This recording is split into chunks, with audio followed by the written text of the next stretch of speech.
Is it any better than it was this morning? Oh, it's nice out today. Oh, time to start this thing up again. Ooh, I need gas. Beware the ferocious Ultima. How you doing today, guys? Welcome to the video. We got a bunch of stuff to talk about today.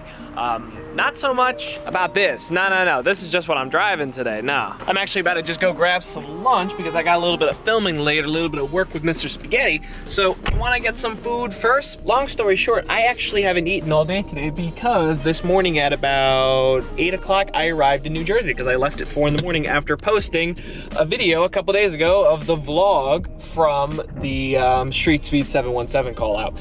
I didn't sleep that night. I slept a couple hours when I got here, like 2 or 3 hours, but I'm running on fumes right now, to say the least. But like I said, I'm gonna grab some breakfast slash lunch slash might even be dinner. Jersey Mike's is a sandwich shop I'm sure you guys have heard of. They make really good sandwich, but geez, are they expensive. I asked some of the workers there just out of curiosity, hey, is there a Potbelly's around here? Because that's where I used to work, you know, when I was saving up for the C4, and they hadn't even heard of it. So to my knowledge, in Podunk Nowhere, Tappan, New Jersey, there is no Potbelly's. But bringing up the C4, that's the main topic of today's video. There's something a little bit more, I guess, serious I wanted to mention and talk about that car. It's it's not like just pure, full-on clickbait. There's always clickbait. Oh my God, that's an XLR. That is such a piece of junk. But in regards to finding a new car, maybe even selling the C4, we're gonna be talking about that today.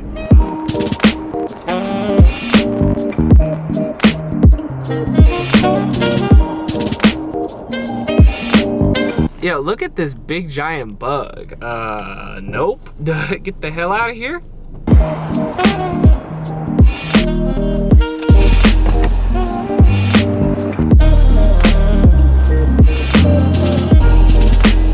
They are expensive, but let me tell you, they are good. Okay, so let's get back to my place and let's talk about the issue at hand.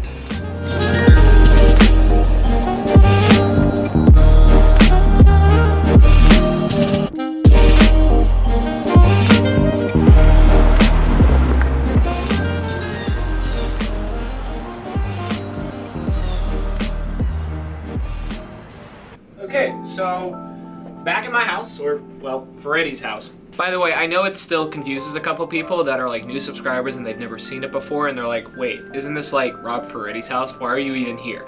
Well, the whole story behind that was a little while ago, Rob and I talked about maybe me editing videos for him. A little over a month ago, Rob asked me if I wanted to become his brand manager or, start editing videos for him, start helping him make that SuperSpeeders name that he came up with over a decade ago, make that more relevant than it already is. Like, it has a legacy, but we want to make it relevant. So that's kind of my job. So assist with getting things done, as in getting videos uploaded, editing them, because he's got enough things to worry about on his own. He's got other things he's working on. Doing YouTube, it takes time.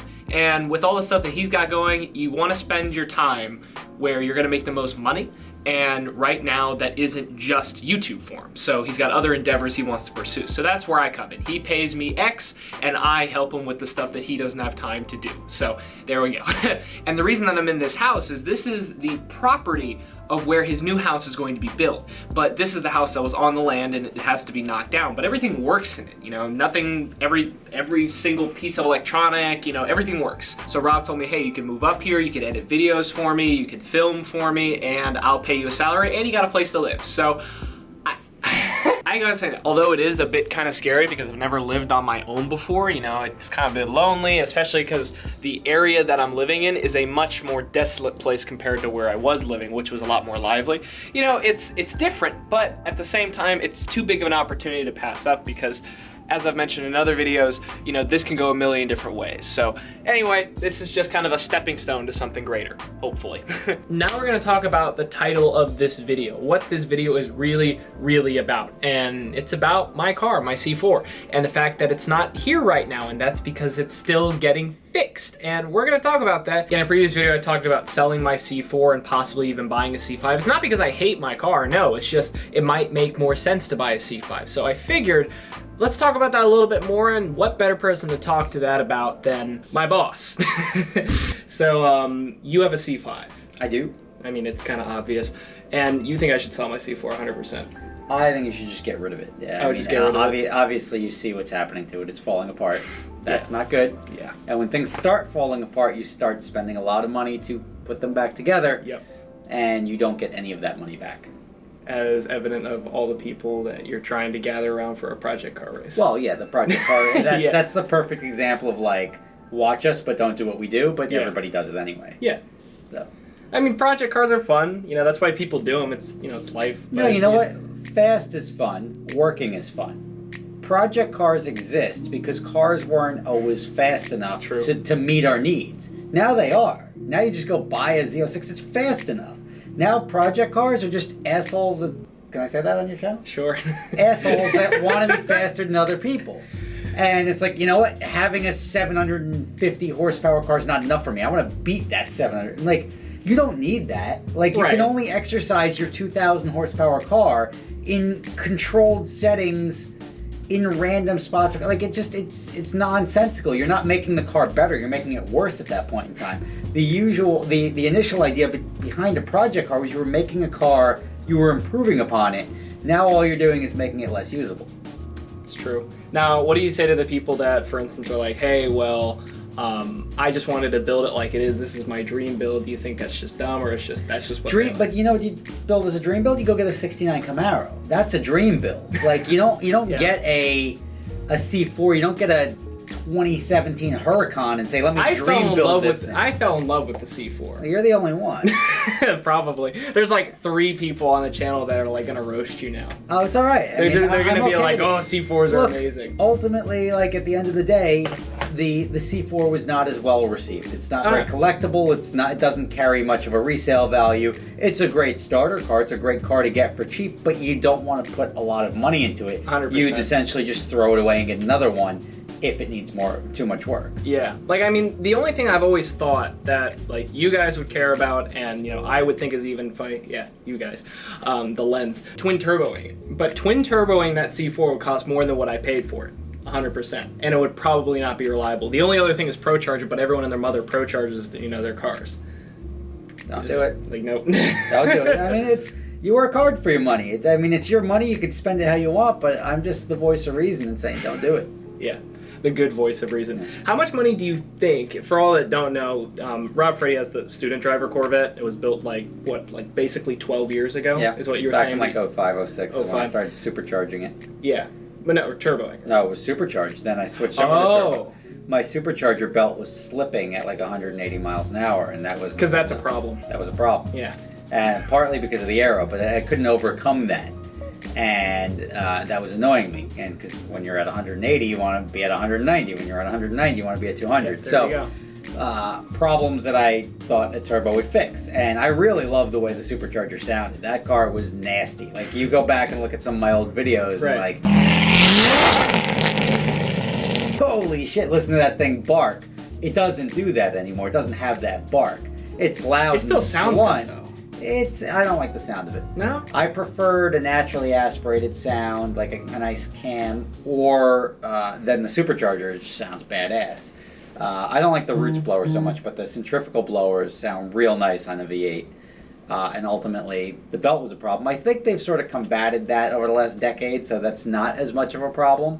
But twin turbos are the easiest things to just think, or like turbo, you just hit the button, more boosts. Right. Like it's a lot more user friendly. Gotcha.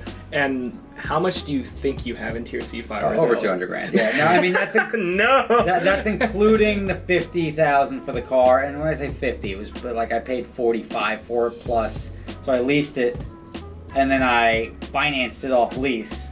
Okay. And then like it just everything all added up. I mean, you're talking probably 65 or 70 for a $45,000 car after all, young, dumb, no credit, like oh yeah, when you bought that C5 around my age, right? it was like 20 when I bought it. 20, yeah, I'm 19, Yeah. so it was like around the same age. And that was a new one. Oh yeah, So, like, brand new car. No, that Ferretti making money. no, I wasn't. That's like I was making enough to afford it. Oh, okay, well there you Payments, go. Yeah, so when you bought that car, what was I know that I remember when I did that video on you a long time ago. If you haven't seen that, I'm just Rob Ferretti. know how you're subscribed to this channel. But no, really, like a while ago I did a documentary on him, and that's how we kind of like synced up. But either way, you were originally gonna buy like a Mustang, like a Cobra. Yep. You still got one at one point, right? I got a Cobra R eventually. Okay. But I wanted to get a Cobra in 2000, and they didn't produce them in 2000, so you just got the C5. So I got bumped over to the 01, and then they kept telling me, yeah, it's in production, it's in production. It was never in freaking production when they were telling me that. So, like, the dealer would tell me my shit's on the line, and then you'd see everything on the internet being like, yeah, they pushed it back another 6 months, and then, like, so I went and ordered the Corvette. Gotcha. And when you bought, how long ago did you buy that big ass wing on it? Like, what brand wing is that? It's made by Advanced Composite Products. That's a race car aero production company in Harrisburg, Pennsylvania. Okay. And that wing the wing was almost $4,000. That wing, everything that's on my car is like wind tunnel, aero tested, race proven.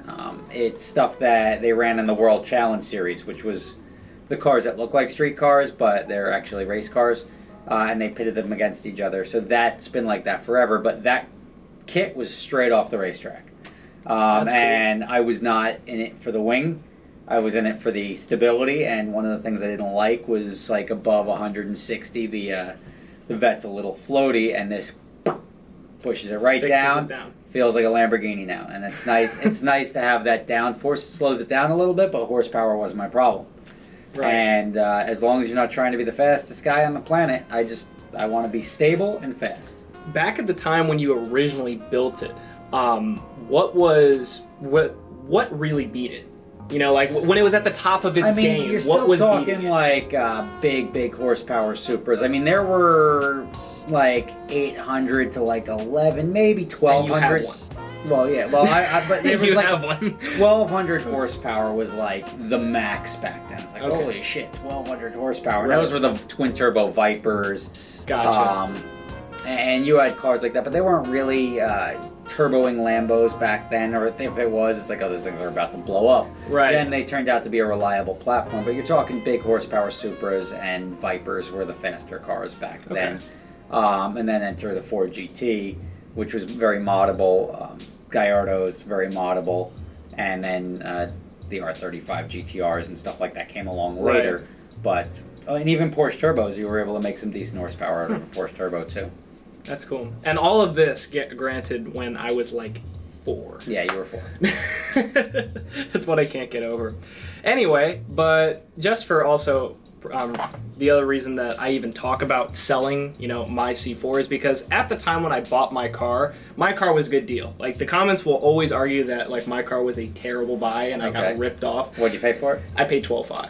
That's a lot of money. It's a lot of money, but what it was only that year had the certain motor that's in it. So there was a rarity there. LT what? 4, not the LT one, which was in all the Camaros and everything. So it was a rarity for that motor. The color was the only other one that was for sale at that time. And it had a little bit done to it. I know like mods don't really translate to value, but like obviously. But yeah, but either way, the car at the time was the best deal for what I was looking for at the time. And it was under 100K and a stick shift. So that was like the car. Now you can buy my car. I just looked up one right now. It's like $7,900. Still not terrible. Yeah, well, exactly. Like, talk about, it comes down in price, but still, like, But losing, if you could get $8,000 for that car, I'd take it and run. I'd probably want to take like 9.5. Whatever. And I've learned with selling cars, holding out for that extra couple of bucks, real money now, I'll sell it every time. Yeah. Either way, but the other reason it's interesting is because you can get a decent C5 now with about 100K, a little less than 100K miles for that money. Like $9,000, $10,000 will buy you the equivalent of what I paid. It's a solid platform. I built a pretty quick car off of it. Other people have as well. When did you, so it had the LS motor when you first bought it? It was an LS1. Yeah, the LS1, then what did you dump into it? I went to an LS2 and then an LS3. Okay. So you swapped the motor twice? 3 times. 3 times. It's ridiculous. Every time you blow the block, you got to put a new block in it. Yeah, right, exactly. And when you're buying a block, you're buying the whatever the newer ones are that are available. Because the ancillary upgrades that go on top of it are usually not that bad. The LS platform has been pretty similar for a decade. What did you do horsepower-wise when you had the LS1 in it before you swapped to an LS2, or was that kind of like, all right, we're gonna mod it now, we're gonna put an LS2 It was in that engine went when I first got the supercharger, so in like 2006, and I went from heads and cam to just straight over to the supercharger, and Okay. that engine went in short form, like Jeez. a couple hundred miles. Wow. Well, there you have it. I need to sell my C4. Obviously, yeah, obviously, you know, it's one opinion. I know there's a lot of people that are subscribed to my channel because they're like, oh, C4s, you know, you're one of the few Drop a poll, people. man. Huh? Drop a poll right now. I could. What's the best way to do polls? I've never done one. You just throw it in the cards and you say, should Jimbo sell the C4 and get a C5? Should he keep the C4 and put twin turbos on it? That's the question for you guys. Yeah, in the comment section, it's going to be like, you're stupid, buy an LS car. Just shut up already, buy an LS car. You can add that to the poll. Yeah. No, really, I should. Buy C5 or just buy an LS car. But anyway, thanks, Rob. No problem. We need to do podcast stuff now, Yeah, right? we're going to podcast later. Yeah, so But thank you for inviting me over to my house. yeah, over at your house. Yeah, some people don't know that. So the whole, I've said it a million times in videos, but I'll say it again. The only reason I'm here right now is because this house is being fucking knocked down. Not yet. Not yet. I've got a little time. No, but you can throw shit against the ceiling and everything like that. Right. Yeah. You can draw on the walls. Yeah. Keep your defecation into the receptacle, please, because that's going to be a mess to clean up. But everything else, Yeah. fair game. Yeah, but this house is going to be knocked down, and you know, really, and I'll use the word you use, a baller house is going to be built here. So A nicer house. nicer house. Yeah, but this is going to be knocked down, and until it gets knocked down, I'm working with him, editing videos, being a quote-unquote brand manager. So this is my place technically. Yeah. However, you could walk in at like 3 in the morning and say, "Get the fuck up." I wouldn't do that, but Okay, thank you guys for watching. That's it for the video. Subscribe if you haven't already. All of you probably know who Rob is, so subscribe to Rob. But other than that, all of y'all have a fantastic day. I should buy a C5. you should.